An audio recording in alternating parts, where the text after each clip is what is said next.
First time having to change tools after I've got the tool setter set up. So let's see how this goes. I just finished the first part of the carve, and now I need to change the bit.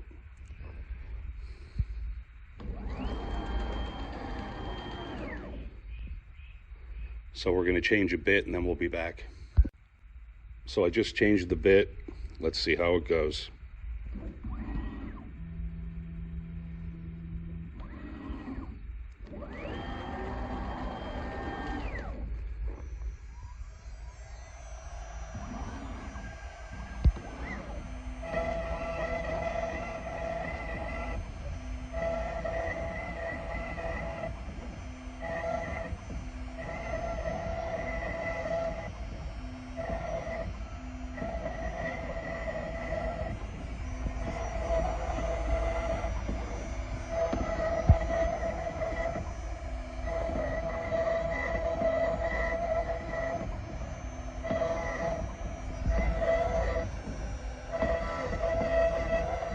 All right, success.